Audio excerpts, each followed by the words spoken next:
wants to drive in the darkness of night, fog, and through unfamiliar areas? Most drivers don't, and neither do pilots. I am an air traffic controller. My job is to help pilots arrive at their destinations quickly and safely.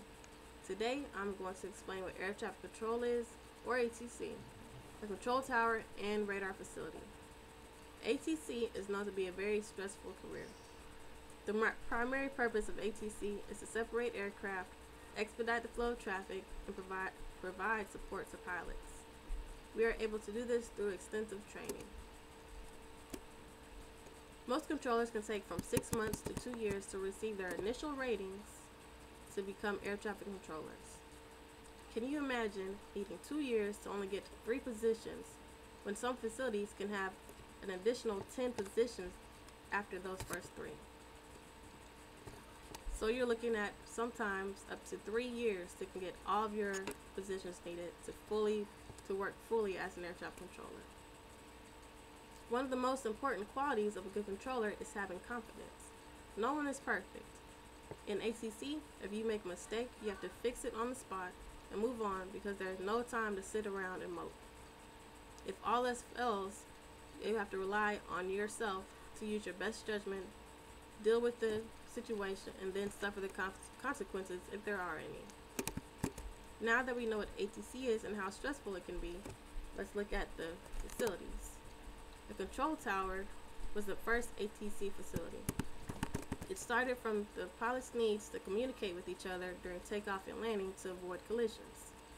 Towers are located at airports and usually control no more than 5 miles up to 5,000 feet. Towers have 3 basic positions. First one will be ground, flight data, and then local. Ground deals with how it sounds, only aircraft moving on the ground.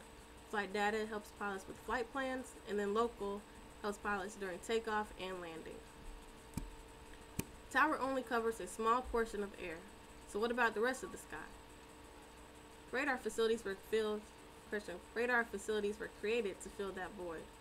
A single radar facility can cover hundreds of miles up to the highest altitudes. Radar facilities can be located anywhere because they can cover so much airspace. Radar facilities have typically 3 basic positions. First, approach, assist, and then arrival. Approach deals with aircraft overflying airspace, aircraft departing, and aircraft arriving. They have an assistant that sits next to them that marks their flight progress strips and coordinates the movement of the aircraft. Arrival controllers help sequence the arrivals into the airport and pass them on to the tower. Now that we know about the radar facility, let's review what we've learned today. ATC is responsible for separating aircraft, expediting traffic, and providing assistance to pilots with the tower and radar facilities. With this knowledge, now you have a better understanding of the air traffic system and how we work our best to provide the best service possible.